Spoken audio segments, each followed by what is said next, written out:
You're listening to the Forest School podcast with Lewis Ames and Gemma Southerden. Hopefully it'll be less rainy. Shall I close the door? Yeah. Listeners, it's raining again. It's raining, we're trying our best. And I'm sorry that the last episode was really hard to listen to. What's the opposite of ASMR? Fucking annoying. ASM fucking grinding. So sorry, so we're in the cabin, it's a bit echoey, but at least we thought there are fewer raindrops to be annoying. There's still some. I think less is actually accurate. No, it's not. Fewer raindrops, it's plural. It's countable. It's a countable noun, it's fewer. Listen though, listen. Yeah. It's still there, but that is quite nice. I think that's quite nice. It might not come out nice. It's not going to come out through a phone, is it? We've got some battery powered I just took a picture of you because you're Really? making your notes Really? with a cup of coffee with some battery powered tea lights all around you. It looks like we're really making a meal of this, rather than you arriving 5 minutes ago going, I had a really shitty dream and I'm so sorry and I'm here now and let's go. Like it looks like if I put this picture up, people will be like, oh god. We are missing incense though. I was just saying that's what I could really do with right now. It'd be really Is nice. incense good for you? I Is it don't bad for think so. you? Is it I just think smoke it's- in your house? I think it is just smoke in your house. That's what Okay. it smells like because it's made out of like wood resin. So it's basically like a tiny little campfire. I'm just going. Yeah, I have a really strong lovely. memory of being a increasingly alternative teenager and feeling like going to those hippie shops and being like, Same. God, I want my room to smell like this. What is it that you're burning in here? And then it took a few years to realise like this shop stinks because there are 8,000 incense candles in here, not all burning, but Right. like that's why the smell is so good because Yeah, it's all just dry in there. Yeah, that is. It does smell before you light it. It's Yeah, true, and definitely. That's nice. Yeah. also probably the crusty people working in those shops have got a smell of their own. Mm-hmm. That's my people, right? I can say that that's not a geography. And then Those you are my grad- people. You graduated from that to working in Lush, which we both did, which is Yeah. also stinky people. Different stinky people. Forest School people, listeners. The If stinky anyone else people, the works stinky people. in Lush, The like stinky hit us people. up because I reckon there's a Venn diagram of like ended up being a Forest School leader, worked in Lush at some point. I just think there is. Yeah, probably. Yeah, in the wonk spectrum. The wonk journey. That's what we can call our joint autobiography. Wonk story. Oh my a story of wonk, woes, and Wayne. Oh god. But we are here to do a podcast about something. Quite a serious something. Not working in Lush. That we're talking about. Okay, get this. Moral compass development opportunities at Forest School. Yeah. Do you want to Because- preface? Yeah, why? Well, I can't remember why I came up with it, but you were this talking week... to me about the Dan Siegel book. Is it Dan Siegel? Oh yeah, okay. That was the journey. Okay. That's how you hooked me. Okay, so I'm listening to the neurobiology of we, not urine, listeners. The- WE. Yes, of you and I. Which we are and gonna. I I think we're think gonna. will be a separate one. I just need to catch up with you. Yeah, Anyway, sorry, do derailed. It'll blow your mind. But and that book talks a little bit. It's only a tiny little moment, but talking about the kind of bit of your brain or mind which contains the moral compass. And in the book, he's kind of defining the moral compass as obviously it's like knowing the difference between right and wrong and acting accordingly, which is what the dictionary would say. But he's also talking about the moral compass being the ability or the thing that happens when nobody's watching. So your kind of sense about what is right and wrong and acting accordingly even when nobody is watching you. So I think we're going to talk a little bit about like social structures and social like ideas of right and wrong in inverted commas, but also this idea about what you do and the decisions you make when nobody's watching you, and that kind of internal interrogation about like, what do I do now? Should I do this thing? Yeah. And that at Forest School, and how important it is for opportunities for that bit of your brain to be given, especially when you're growing up. And maybe I would argue that we don't really get that many opportunities in our current climate, current world, as a child or young person, to interrogate our kind of internal moral compass without an audience. So you might be in a space like school or scouts or wherever, you know, or a family situation where, of course, you've got opportunities to like make a choice about how you act or what you say or what you do. But you've got an audience, or you've got adults kind of going, well, you should do this, helping you along the way, in inverted commas. Or, like, you know, do you know what I mean? Like moments where an adult might see you going, should I do this or that? And they go, you should do this. And they're telling you what to do. Or commenting on the choice you've made, either by going, what'd you do that for? No, that's wrong, that's bad. And maybe I'm going to inflict a punishment now. Or maybe I'm going to make you feel guilty or shameful. Or maybe not. Maybe I'm just going to comment on it. Imposing a compass. Yeah, exactly. Or, yeah. Yeah, or you've got, what was I going to say? Or even the flip side, or, you know, somebody going, like watching you and going, that was a really good choice. Yes, yeah. You know, well done. I could see that you blah, blah, blah, and you did blah, blah, blah. So, yeah, that's a little kind of... And it's worth remembering as well, because you and I are now increasingly old. Every second we are increasingly old. That is not just a physical situation. That I would say increasingly young people, and you know, I'm probably on the cusp of people that aren't, you know, if I was any younger, I think I would be in a generation that was putting a lot more, I put a lot of my teenage life online. And increasingly, you know, TikTok, Instagram, Facebook, all these things, you're still getting social feedback on, like, and that is a lot of times how it's slightly different because you're not face to face with a person, but you are still getting, this has been socially approved, this has been socially disproved, and this is a side topic and I've gone on a slight tangent, it's like seeing the difference between, oh, my video's gone viral, that's, you know, that's positive feedback, actually differentiating between well, that's gone viral because everybody is looking at you and going like, what an absolute train wreck, or what a bad decision. That's a different thing, and I've derailed it, but I just wanted to raise that thing of like, sometimes now, even when you are physically on your own, I'm doing this thing in my room, I am doing this thing out on a walk, you may not socially be on your own, because if it's connected, recorded, someone else is recording you, all those things in a pub, you know. Yeah. Anyway. Yeah, and there will be obviously. So we're kind of talking about like opportunities for moral compass development at Forest School, and I kind of said at the beginning, like times when you're completely on your own. So I want to talk about that, but can we also talk about like adult responses at Forest School? So times when you're not alone. Definitely. I've got a mix of thoughts there. Cool. So I think, can we start with, one of the first things I think that comes to mind with Forest School and moral compass stuff is to do with interactions with the living world. So, like... The non-human living world. The more than human. More than human, okay. You know, like that whole thing, we did a whole podcast about it, about pulling the legs off a spider, or, you know, you find a small creature, how are you going to treat it? Because you might have, for whatever reason, an urge to like either hurt it or stress it out. And you know, whether or not there's something in you that goes, oh, that I shouldn't do it, like I really want to, but I shouldn't do it.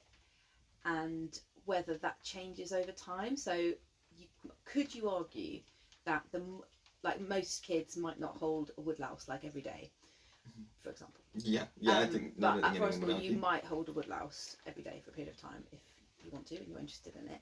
And that the first few times you hurt a woodlouse, you might have an instinct to hurt it, and then over time, perhaps that changes. Or the flip side, you know, you might hold it for the first few times and then be scared of it, and then after a while, then you go, oh no, but I'm not scared of it anymore. Now I'm going to see what happens if I really stress it out. I turn it upside down and shake it about, and then experiencing that and doing that, then does it then kick in your moral compass? Would that happen without an adult going, oh, it might not like that? La, la, la, la. Do you know what I mean? I do know what you mean. One of the notes I made was broader than just the woodlouse, because I think you can almost separate flora and fauna here, which is that like in terms of, if there was a scale of feedback, you've got human social interaction. I have made a choice, and I am being verbally told, I am being physically shown, all of these things are giving me feedback that go into my moral compass processing. Oh, person is hurt, person did not like this, group did not like this, I should not do this thing, right? Like social programming. Social programming, right. Then I think there's the middle bit, which is fauna, which non-verbal, but most learners can interpret physical response. You can see the woodlouse curl up, you can see the snail go in its shell, you can see something, you can interpret like something has happened, and you can interpret like this is trying to get away from me. Then then you keep going, and there's the non-verbal, non-movement. On a time scale, it's non-movement. It's just on a time scale we can't perceive, which is flora, which is you know, that thing of like, you can pick the leaves off, you can pick all of the leaves off a sapling, and there will be no noise, no movement, no feedback whatsoever. And actually, what I think is, as you move down that scale of like feedback responses, you move, it's like an inverse thing that says like, what is the benefit of like time to reflect? So at the one end, you've got picking all the leaves off of some flora, actually setting up some time to reflect, not giving the didactic like, this is the compass, we don't do this because blah blah blah, but like offering an opportunity to reflect on it is like hugely important, because the feedback isn't there. In the middle, they've probably got some feedback from this woodlouse that's curled up in a ball. They're getting something from offering a bit of a feedback time of like, oh, that looks like it's, you know, moving away from you. What do you think's going on? The top end is like, you're being so bombarded with feedback by other humans anyway, that you don't really need the reflection time, because you're getting that like moment to moment input into your moral compass. Do you know what I mean? Yeah, I do know what you mean. And so I think there's a difference between offering reflections which strengthen a moral compass, and offering didactic I don't know what the word is there, I made a gesture, like handing down a moral compass as opposed to just offering it as a reflection. Do you think that they're, because I'm thinking about like the role of like shame and guilt here, so somebody strips the leaves off a sapling and then an adult might come along and go, you've killed that now, that's dead. And then how, you know, you might not feel anything about that might just be fine for you. But for some people that could become a real spiral of like, what have I done? And I'm wondering about the role of like, for example, yesterday I was with a learner and they had a sharp stone, and as we were chatting actually about something else, they were kind of almost absent-mindedly but quite hard scraping the bark of a beech tree next to us. Right. And I had to say, and so I just said, I'm seeing you do that. I'm worried that it might hurt the tree. This is like the tree's skin, and it's like scratching it, and it may get infected, and it might hurt the tree. And so, phrasing it like that, I'm not saying that what I did was right or wrong, but is there something about like giving information that a learner might be unaware of without judgment as much as possible, and just saying no? So you're not going, stop that, that's wrong, or you're not saying, you're a bad person for doing this. You're a bad person, I don't want you to do that anymore.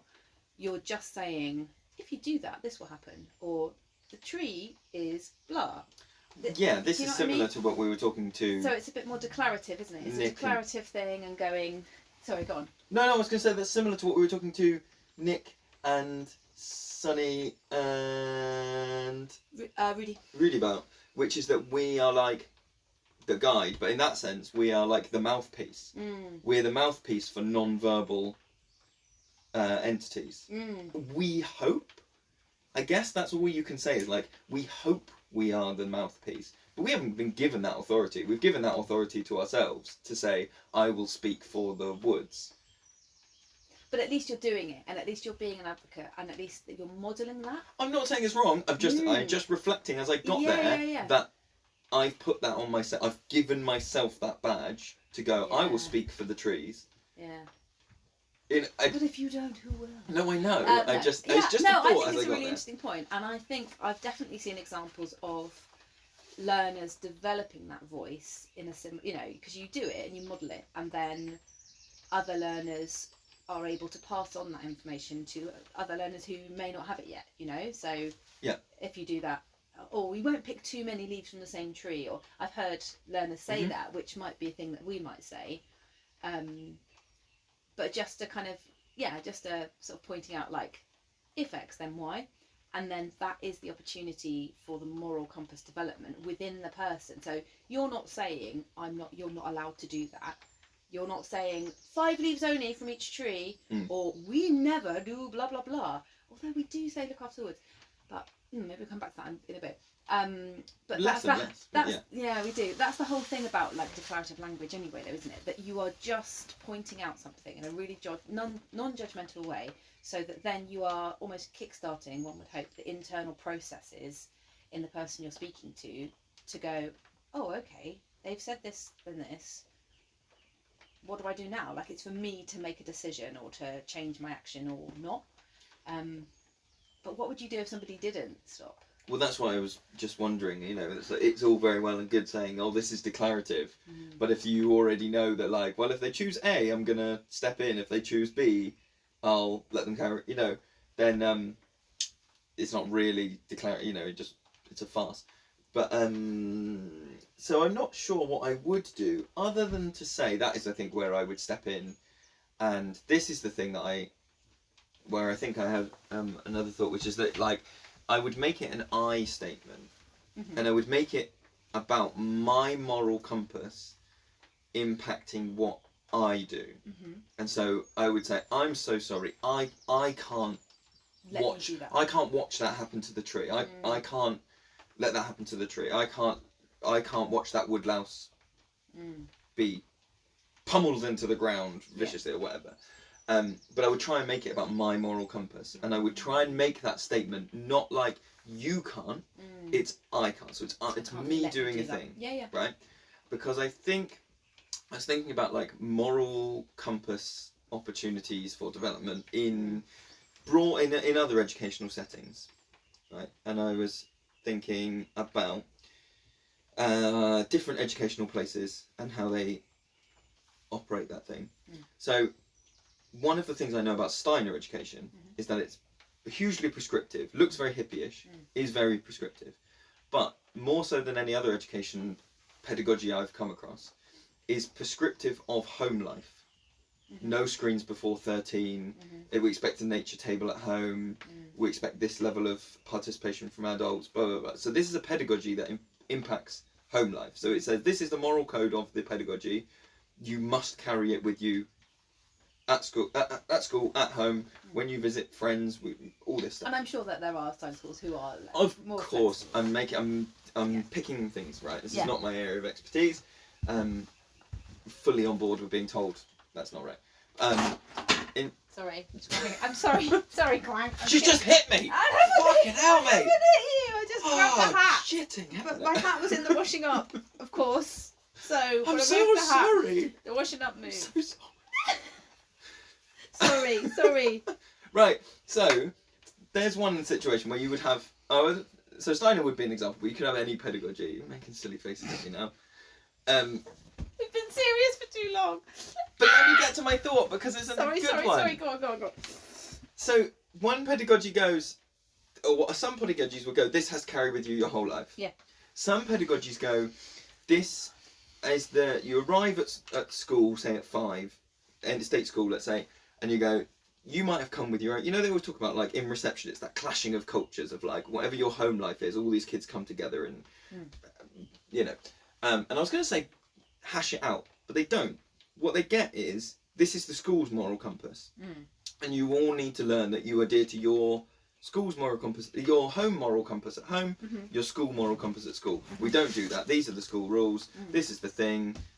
You as 6 do not have any way to bring that in and go, actually at home we're doing this, how about we try this, blah, blah, blah, blah.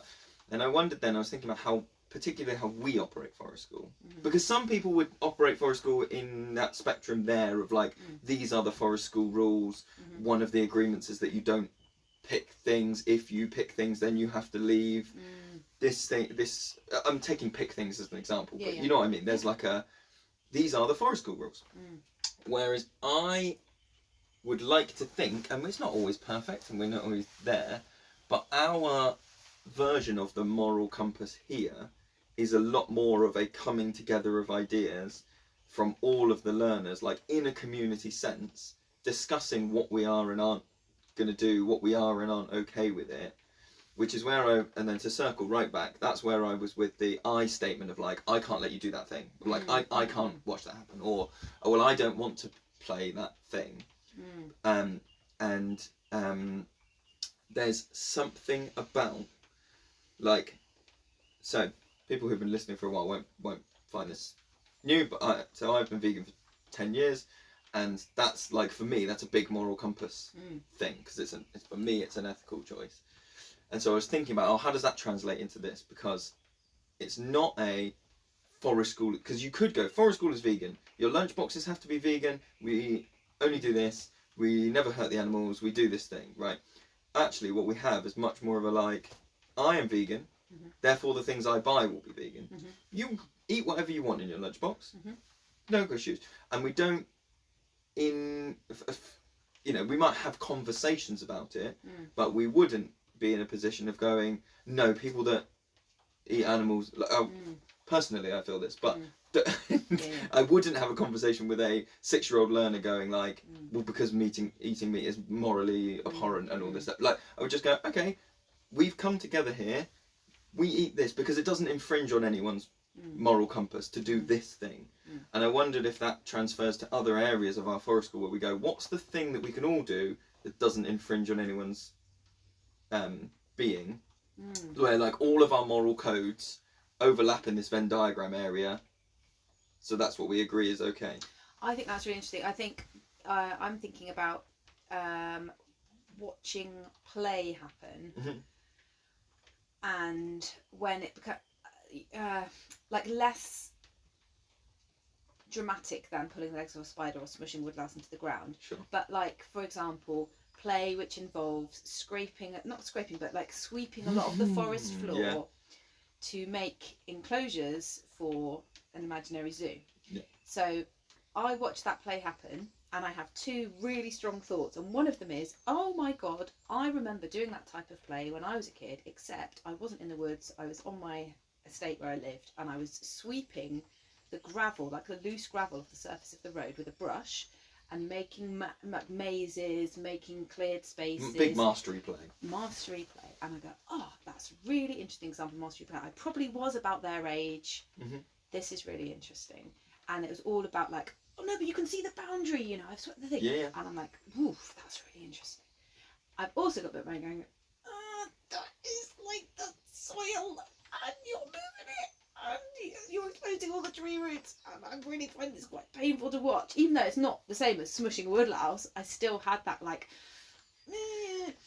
and it's when, so that is your, my moral compass as like guardian of play, but also guardian of the woods. If I'm putting those badges on myself and going, well, what do I do now? So I think there are so many millions of moments as a Forest School practitioner that your own moral compass is like challenged and stretched in that way, and I think sometimes that's what can be exhausting and kind of lead to burnout, because you're always like moment to make, making decisions. You go, what do I value most, like this child's experience or like the health of the woodland, or do you know what I mean? There are so many moments where we live in the grey area, especially mastery play.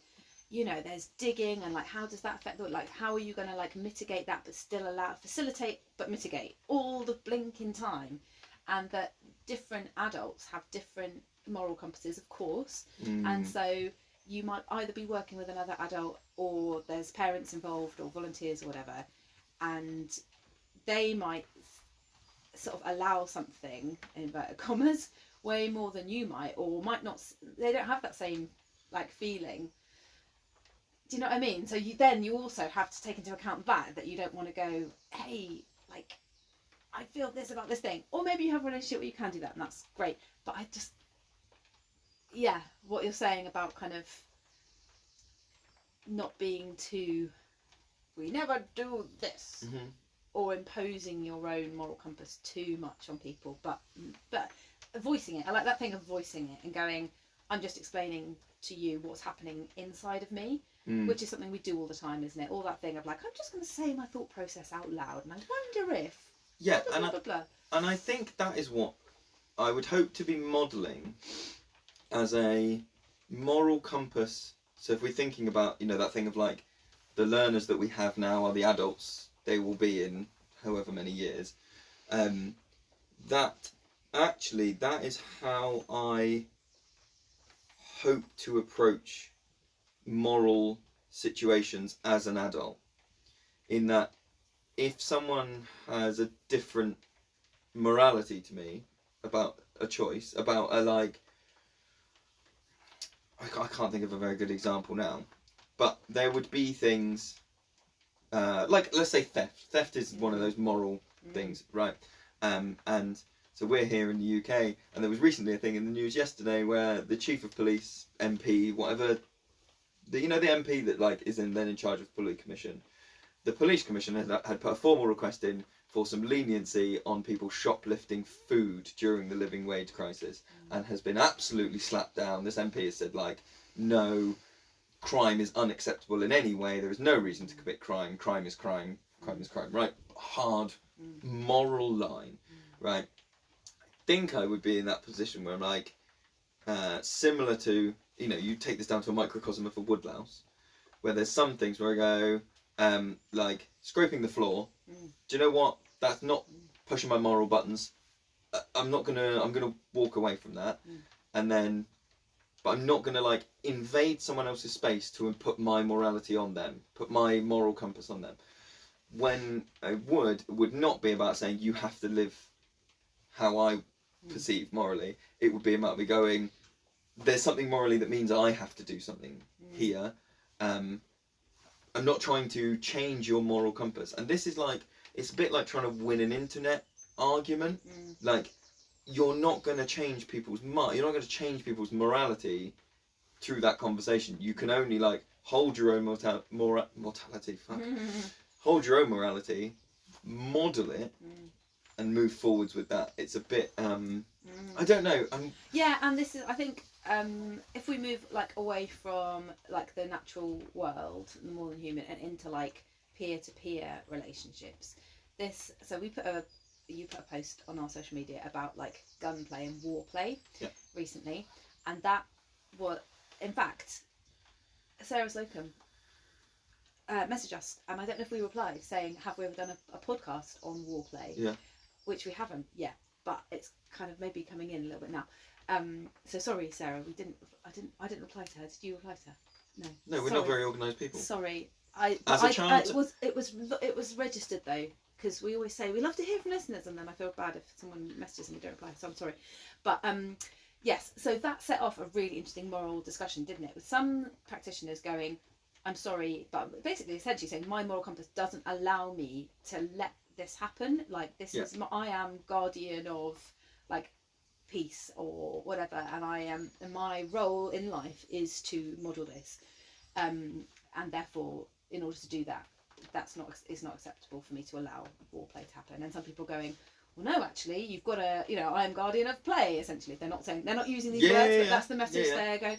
And what's the value for you? What's the value driver? So this is all about it's coming down to the crux, the nubbin of like, what are your like key values that you're going to fight for, because you can't fight for everything. And that comes into like, well, every forest school practitioner is different, every forest school is going to be different because of those like underlying values and principles, I think, which go kind of even beyond forest school principles. They're about like you as a person. What you don't really thought for weeks. I'm really trying to. I'm hearing what you're saying, and people having their own values and doing this thing, and then my brain went back to moral compass is what you do when no one is watching, and quite a lot of what we've talked about is social situations which involve lots of watching. So trying to work out why is that a moral compass decision, and I think where I am is that as forest school leaders we are often like adjacent to the school. Mm-hmm. You know, it's the Thursday afternoon thing. It's the where. So you potentially are in like in an education sense, you're not being as heavily watched. Mm-hmm. Maybe you are kind of like no one is watching your lesson in a way that if you're in the building and the SLT can be walking around and pop their head in, or you're next to a window and another classroom can see, and you're not in the same position. Is that what makes stuff at Forest School for the leader? Is that what makes the pedagogy more moral compass based? Maybe.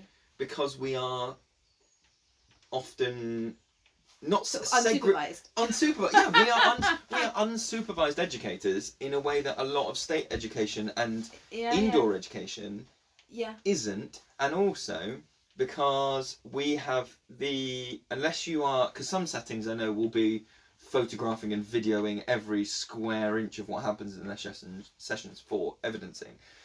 And some people will be on the other end where they go, there are no books in Forest School, there is no marking.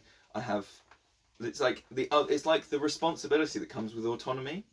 So in terms of a paper trail, you're not being watched. In terms of like what is going on, you're not being watched, and that's what makes it a moral compass based pedagogy. Is no one can look at our books and look back and go, well, you've made the wrong choice here. No one can look at it's harder to walk into our lessons. Oh man, yeah, and I think that comes to, and if you think about like what it was like to teach in England, for example, before the national curriculum was imposed, probably very similar, and that it's just down to, you know, your classroom is your black box, as they say. It's like a little invisible, you know, a little secret place, secret world. If you imagine even before the national curriculum, that it's down, you know, what are you going to teach kids? What do you think is important? And how are you going to do that? And it's just, and you know, obviously in a school would have an ethos and a culture for sure, but it's down to you as the person.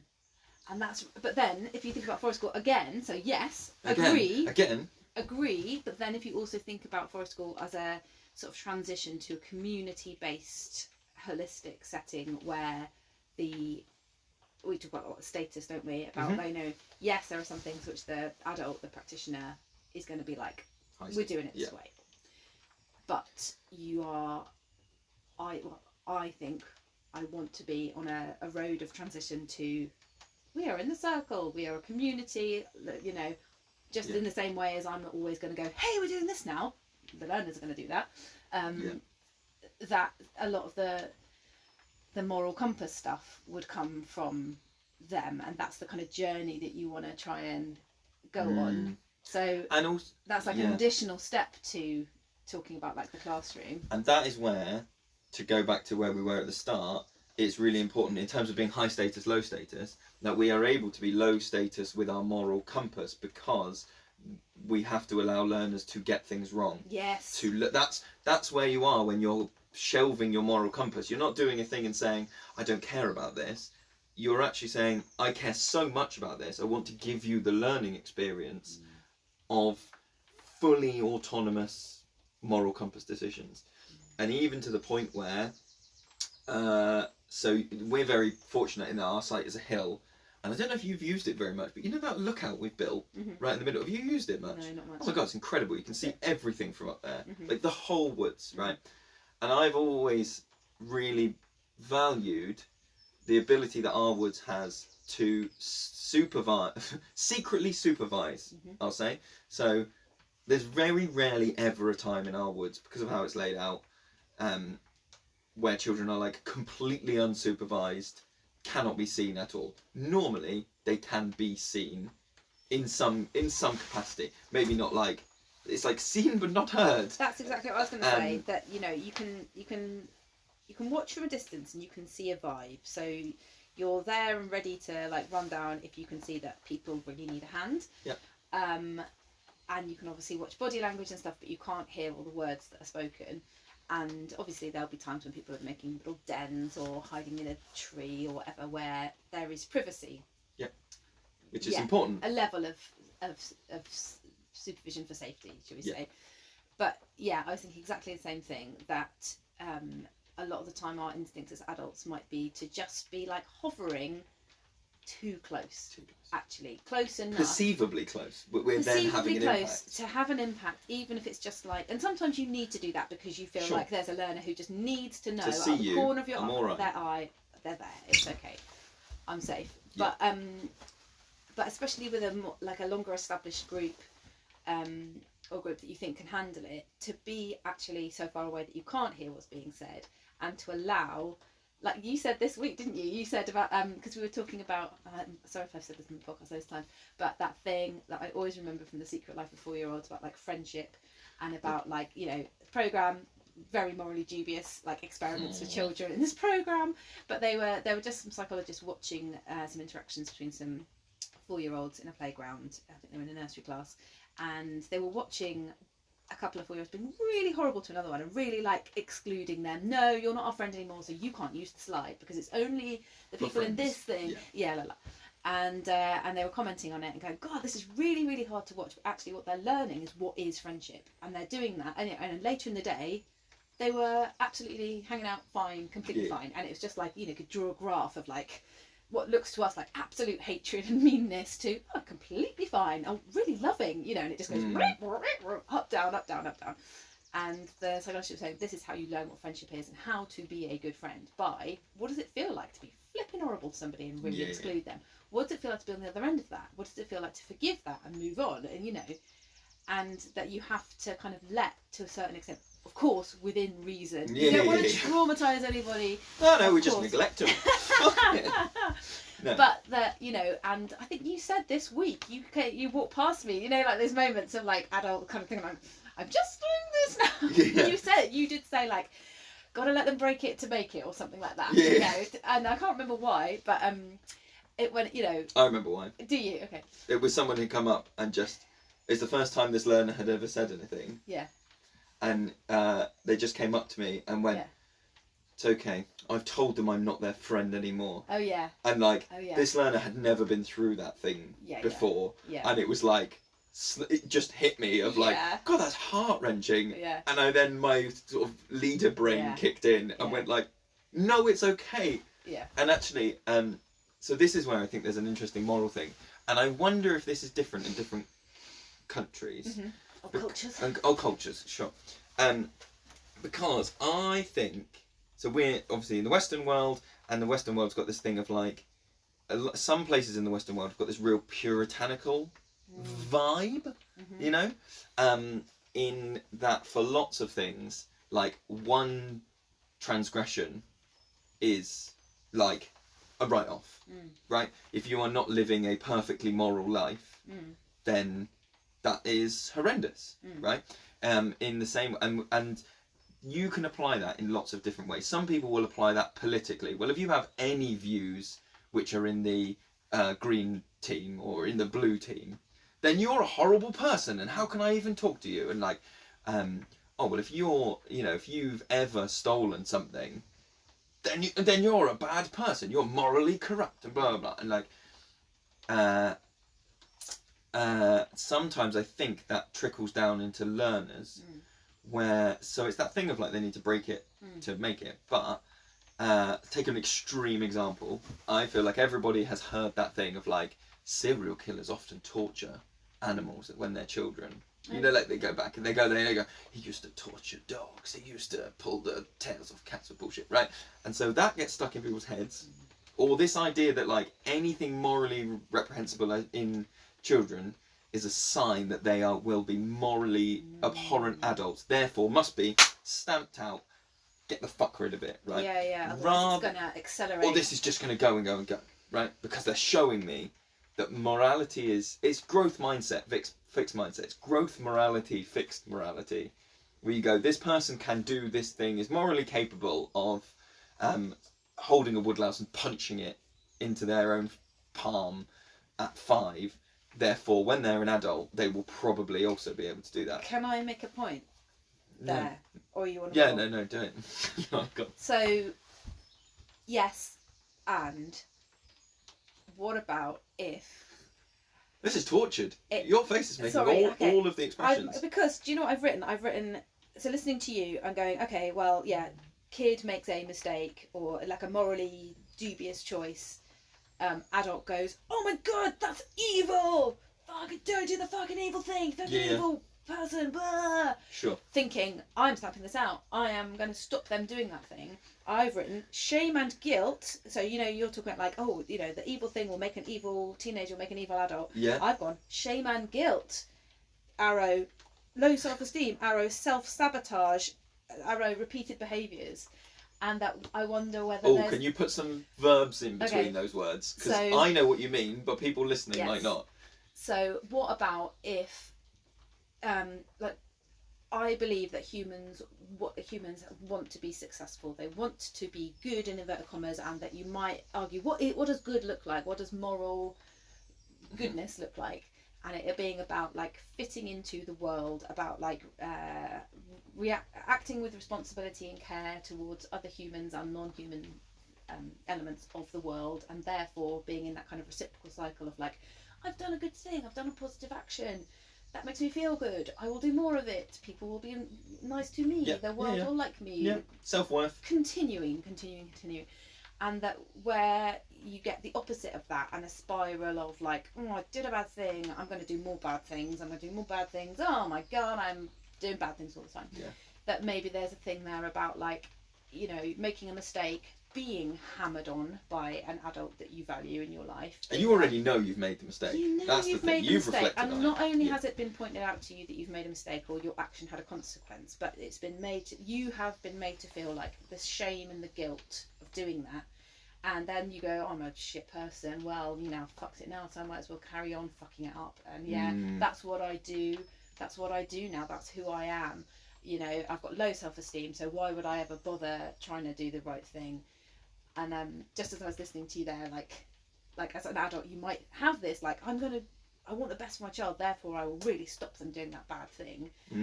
That I think there's a huge thing about shame and guilt and the damage that can do to somebody. And that is all kind of tied up in your moral compass, because you know, like we're saying, you want to kind of allow people to make a mistake and learn from it, but not feel like, because you're already going to feel a bit of guilt and shame, aren't you, if you realise the actions. Are they synonyms? Because I'm just wondering whether one is internal and one is external. And actually I wonder whether like shame is, okay, I don't know which one is which, but let's say if there's an internal one, that's the one that I think is socially, that's good. I think having that reflection and going, fucked up, made a morally bad choice, reflected on it, didn't like how that felt, not going to do it again. Internal, great. External, you fucked up, you did a bad thing, you shouldn't do that thing again. That I'm less keen on as a social tool. And it's that socialising versus social conditioning thing. But I wonder whether, and here's where I think, again, Forest School has got an advantage, or like a positive benefit, is that like through reflection, we're probably able to ascertain whether a learner is already in a place of shame about this thing and adjust accordingly and go, right, okay, this is... you are really beating yourself up about this. Therefore, you do not need anything from me right now. Yeah. Or, because the other extreme is like, you feel no remorse for this right now, and no amount of me telling you should feel bad is going to make you feel bad. So all I can give you is declarative information to help in your reflection. Versus potentially, and this is where I think some people can get unstuck, and I know some people feel these things are really unfair, like written behaviour and sanction policies are sort of designed, I think, with the best of intention to like promote moral behaviour. Yeah. But they're not taking into account any internal reflection that the learners are doing, because the person that has no shame and guilt misses break time. The person that is beating themselves up, and honestly they're never even going to look at that thing again, or they're never, you know, they get the same punishment. Yeah. And there's something in there that, like, with Forest School, because we are learner centered, we are tailoring all of that stuff. You know, we don't use punishment or rewards in any way, but like, do you know what I mean? Yeah, I do know what you mean, and I feel like, oh my god, if you were going to add anything into training of adults who work with children in any way, it should be the flipping ability to be able to judge that. Yeah. You know, to be able to look at somebody's posture, eye movement, utterances, breathing, to see where the hell they are and therefore how you should react, because like the damage that you could potentially inflict on somebody who is in that, you know, real shame spiral is huge. I've written down the whole "we are all friends" thing that you often get into, or you know, is this moral? Is that moral compass? I think it kind of is. I think it kind of is, because that's the morally right thing to do. We're kind to our friends, i.e., be nice to everybody. Oh, I'm kind to my friends. Yeah. Twat to everyone else. That's not true. I just wrote it in something you said made me think of it in terms of like, yeah, this is our moral code in this place. We are kind. Well, it takes away autonomy, doesn't it? That's what we're saying. It's lumping on because you're hoping for. Again, I know I can empathise that this is coming from a place of like wanting to emphasise that like Forest School is a community, that the people here are all collaborative, that, you know, we would hope that the learners behave in ways that are, in air quotes, kind. And then you go, well, what's the easiest way to do that? I will write in a policy, we are friends, or like we are kind to each other. And that, I mean, that is this no different to any other school policy that just gets lumped on people when they go in. Or not even a school policy, you know, some workplaces have these policies, don't they? They have, you know, we all do this on social media, or we all do this thing, and like it's a shortcut to someone who is still for someone who's in a didactic place, boss, head teacher, parent, and goes, well, the shortest way to the behaviour I want is to enforce my moral compass, and not understanding that like the long-term benefit, which is what Forest School is, it's long-term benefit, it's like, do you know, I'm circling back around everything, but like it gives no opportunity for moral growth, because it implies that you are not one of us if you ever digress. You've broken the rules. And that is where I'm in this puritanical thing of like, you are or you aren't. There are no grey areas, rather than what I hope that our groups are is genuinely a melting pot, not a because the other way of viewing it, this is my metaphor really, it's either a cattle brand. It will make this red hot. It's red hot with sanctions, punishment, praise and reward, and then we'll stamp it on everything. That makes kind hands. That makes it look like a community. We use kind hands because we just stamp this thing on it. Or you genuinely have a melting pot where this person brings this in, and that affects the thing, and this person brings this in, and that affects the thing, and that is not a static thing. And that's a shortcut that we're hoping for. I think is an easy life, a static. Static thing of like, oh, my community is like this, or like my thing is like this. And actually, again, going back to you saying it's tiring, this job is going to be tiring until we stop doing it, because we are not going to arrive at a place where we don't respect the people coming in and we go, you do what we want or you don't, because that's the easy option. We are constantly going to be tired, because we are constantly going to be melting people into this pot and bringing them in and valuing what they say and exploring it, and that is taxing. And I think you can apply that exactly to the learner as well, because they are also making those like decisions all the time, because they're not always being heavily supervised by an adult who's telling them right from wrong, do this now, do this. They're having to make decisions about their actions much more autonomously than they might be in another setting all the time, and that is blinking knackering. So even if you spend a whole day at Forest School not running around and playing games or climbing a tree or doing physical heavy work or whatever, it's still blinking knackering, because the amount of decisions you're having to make yourself, and that's where the learning is. Like when people say like, what are you learning at Forest School, like I can't, you probably have to listen to this whole podcast, but like that is the gift that a Forest School gives, is the ability to make those decisions for yourself in terms of what you're saying, what you're doing with your body, how you're interacting with other people, the more than human world, like all the time, because it's your choice how you act. And it's like a little microcosm of life in that way. It's like, well, you're responsible for your own decisions. No one's going to tell you that you can't do that. So it's almost like, just don't write the rule down. Just don't write the rule down, but be flipping observant and sensitive all the time. And therefore, you don't go, oh, I've got this rule to fall back on and I'm going to repeat it to you. You're just there to mediate and go, oh, I'm noticing, I'm Do you think then it's fair? So lots of people listening to this will already be forest school leaders, will have done their level 3s, and part of that is writing like an ethos policy. Do you think an ethos policy is fair to write?